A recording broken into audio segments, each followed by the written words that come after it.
Ребята, всем привет! В предыдущих видео я купил BMW в ужасном состоянии, разобрал его до последнего винтика, переварил часть днища и передний лонжерон и также восстановил гнилой стакан из листового металла. Ну что ж, ребят, нам бы уже пора и закончить со сваркой левой стороны, но перед этим нам необходимо накинуть сам порог. Порог находится, вон он черный, видите, изнутри мы его загрунтуем. Также изнутри мы загрунтуем то, что я здесь наварил. Накинем двери, проверим все зазоры, все это будет происходить в процессе, но перед этим нужно разобраться с петлей. Петля эта уже давно провисла, соответственно, никаких зазоров быть не может. Как только мы ее выставим, сразу же займемся выставлением дверей.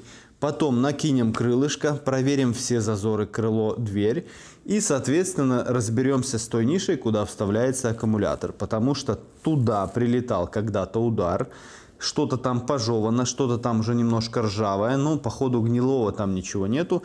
Возможно, переваривать даже не придется. Достаточно будет просто зачистить и загрунтовать и что-то подрихтовать.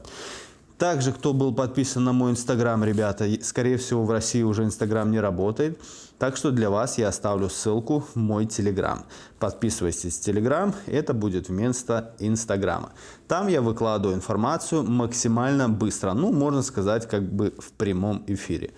Ладно, все, хватит разговаривать, давайте работать. Погнали. Еще, ребята, один немаловажный момент. Если вдруг заблокируют YouTube, то вы меня сможете найти на платформе Яндекс.Дзен. Все аналогичные видосы я буду выкладывать туда.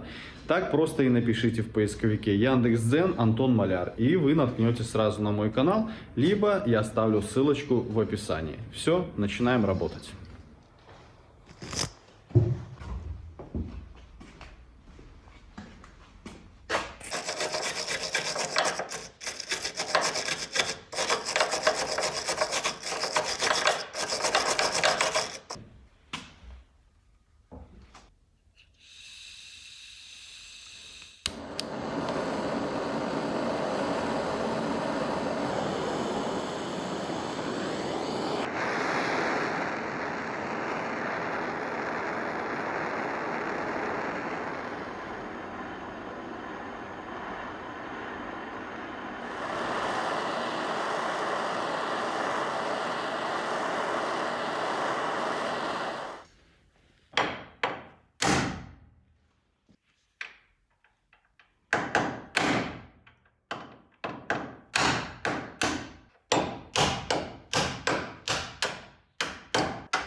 Внутри я вычистил всю ржавчину, потому что она нам там не нужна.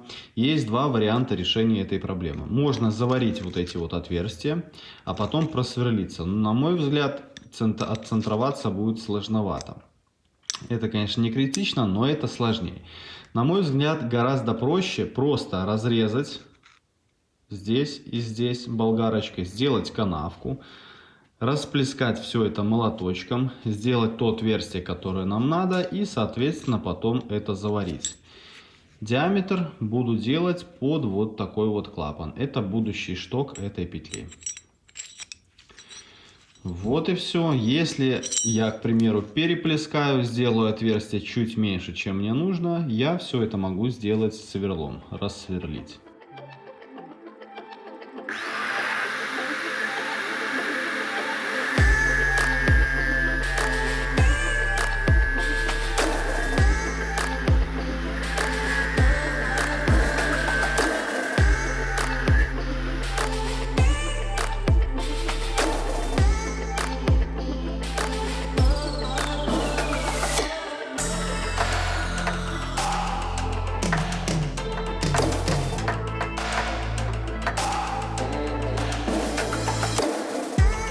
Так, я по-прежнему вижу, что недостаточно, поэтому сделаем еще надпил и плесканем еще раз.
Короче, как новая.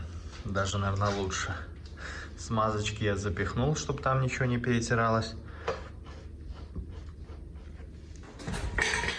Ну что ж, остался последний штрих с этой петлей. Сейчас я возьму самый технологичный инструмент, который у меня есть, и завершу это мероприятие.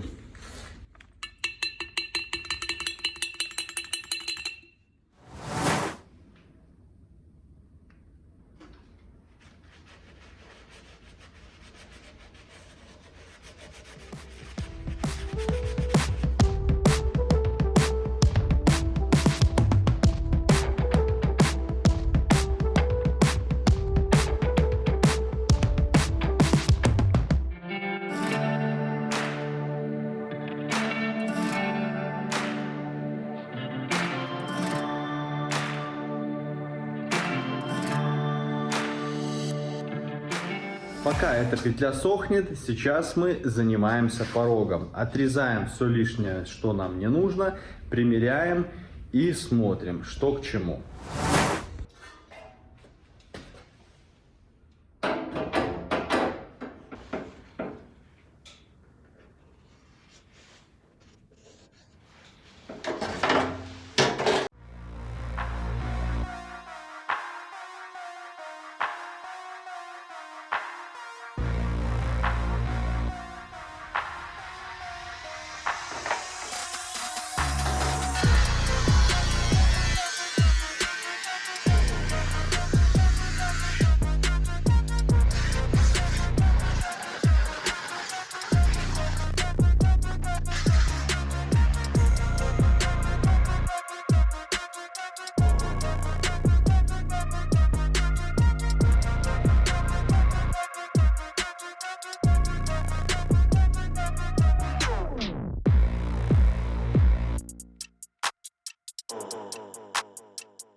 В этом деле главное не спешить. Как говорил мой один знакомый, 7 раз отрежь, 1 раз отмерь.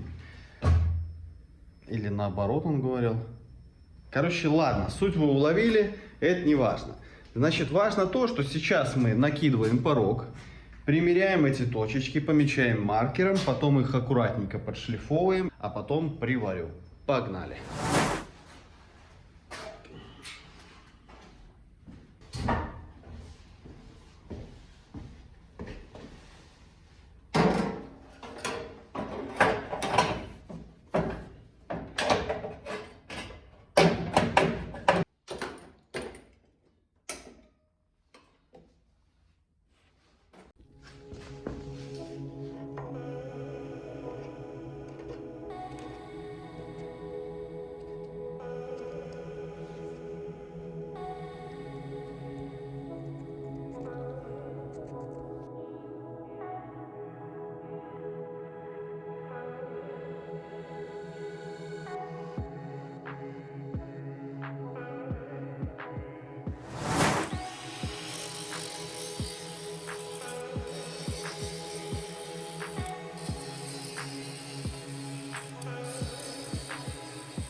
Ребят, понял, что для вас, для многих непонятно, как это делается. Значит, смотрите, выставляем сначала двери. Начинаем с задней двери, потому что здесь зазор с аркой поймать без проблем. После чего ловим зазор между этими двумя дверями. После чего только накидываем порог. Порог я накинул, прихватил вот здесь, вот здесь. Посередине прихватил, там в углу. И, соответственно, тоже здесь. Вот здесь прихватил, вот здесь дырку придется что-то лепить. Не стало. Там прихватил и здесь прихватил. И вот тут тоже прихватил. После чего не мешало бы прихватить низ ребра. Ну, то есть вот этот вот кант, где я дырок насверлил. Но там есть проблема. А снизу это выглядит вот таким вот образом. Значит, выше отверстие просверлить я не мог, потому что там уже горизонтальная плоскость. Придавить я не могу выше, потому что там, где зазор между дверями и порогами, он закрывается. То есть уже двери ложатся на порог. Остается один вариант. Либо этот порог загибать наверх сюда и приваривать, но это не лучший вариант. Либо наращивать где-то сантиметра полтора еще такой шины. Если я загну это наверх, то получается бортика у меня практически не будет. И если автомобиль домкрасить, то будешь постоянно срывать краску. И коцать именно вот эту вот сторону. А этого не хотелось бы. Поэтому, на мой взгляд, я проще всего наращу еще 1,5 сантиметра, и этого будет достаточно. Но это я уже буду делать не сегодня, ну, в видео это все будет происходить сегодня. А я сегодня, честно говоря, устал, выставляя эти двери. У меня ушло на двери где-то часа 3. Но об этом я сказал в своем телеграме, инстаграме. Кто не подписан, подписывайтесь. Продолжаем.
пожалуй, это самый недоведенный до ума порог, который мне когда-либо продавали. Вот эта вот впадина, она здесь должна быть по заводу. Мне пришлось ее делать вручную.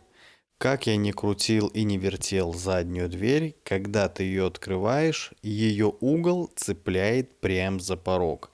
И поэтому это углубление здесь должно быть просто по заводу.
Ну что ж, ребята, и как всегда пару слов перед тем, как показать конечный результат. Этот порог, как и в принципе большинство порогов, которых я делал, он не хотел становиться в лед. Всегда были какие-то нюансы, косяки и моменты. И знаете, если ты неопытный парнишка, который берется за ремонт клиенту, то знаешь, что пороги, как правило, хорошо не становятся. Где-то надо что-то химичить, где-то надо что-то придумывать. Но поставить любой порог в целом можно хорошо. И знай следующее, что порог, он должен стоить дорого. Когда я слышу от кого-то, что там я это делаю там за 3 копейки, да мне это просто смешно, насколько человек себя недооценивает. Во-первых, ты всегда лежишь на полу, мало у кого есть условия, когда можно стоя ремонтировать порог.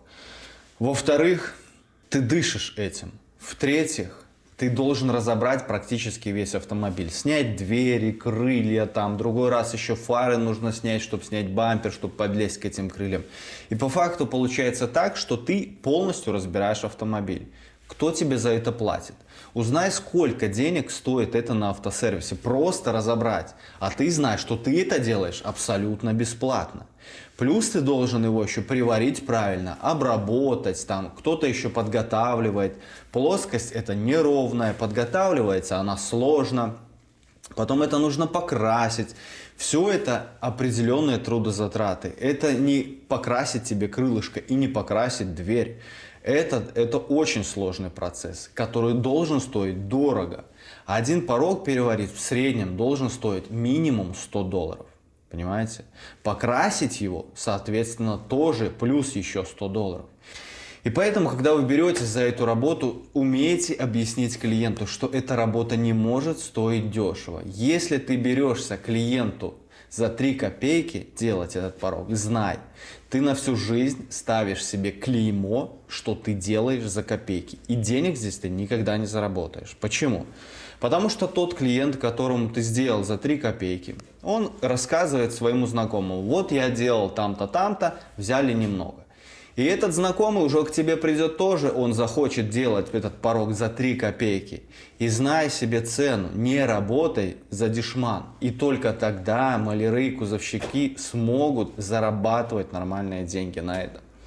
Если мои видосы, ребята, для вас полезные, в эти сложные времена, когда с ютубом и с монетизацией получаются определенные проблемы, что по факту на ютубе практически денег уже не заработать. Если мои видосы, как я уже сказал, вам полезны, то снизу есть кнопочка «Спасибо», чем вы можете помочь этому проекту, как говорится, рублем.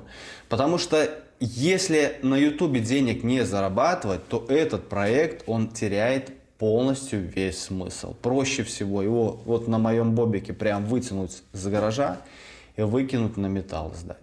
Кто, как говорится, чем сможет, тем поможет. Всем буду благодарен. Ну что, ребят, смотрим конечный результат. Погнали!